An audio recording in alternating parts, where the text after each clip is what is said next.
तो ये जर्नी थी पेशेंस की।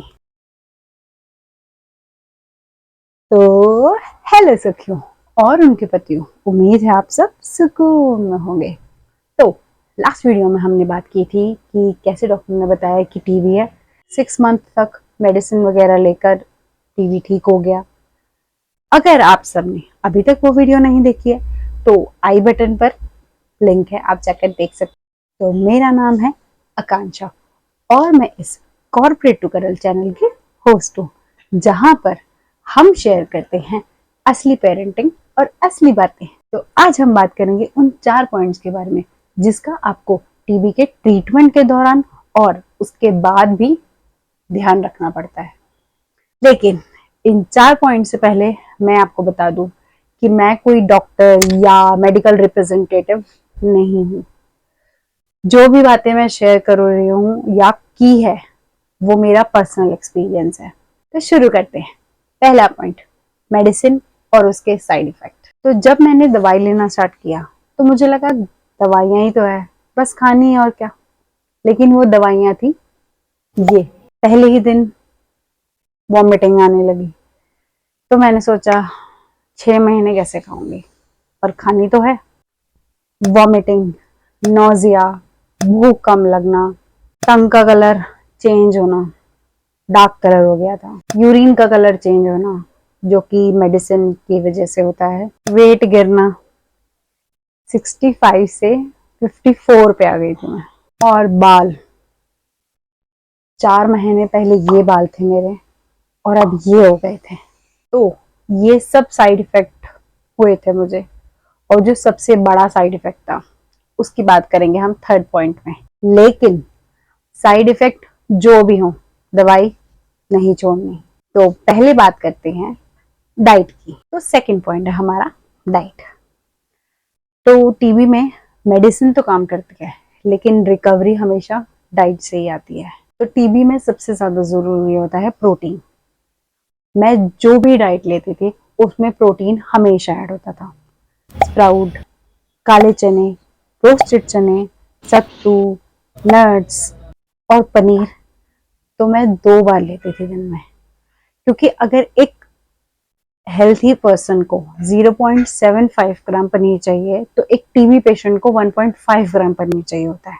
और प्रोटीन के अलावा fruits, specially vitamin C, green vegetables और ज्यादा सारा पानी। लेकिन कुछ चीजें आपको अवॉइड करनी है।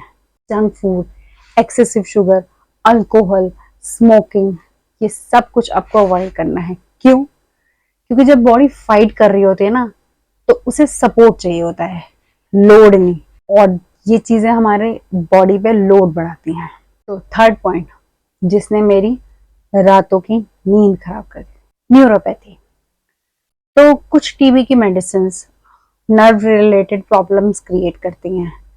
हमारी बॉडी जब रिकवर होना शुरू करती है और जब बहुत 80% तक रिकवर हो चुकी होती है तो जो टीबी की मेडिसिन होती हैं वो हमारी नर्व्स पे असर करना शुरू करती हैं, जिसकी वजह से आपको हाथों में टिंगलिंग फील हो सकती है, पैरों में टिंगलिंग फील हो सकती है, बर्निंग सेंसेशंस, नमनेस, ये सारी चीजें आपको फील हो सकती है। वैसे ये प्रॉब्लम्स ना हो इसके लिए डॉक्टर हमेशा आपको B6 देते हैं, बट मेरे केस में वो फेल हो चुकी थी।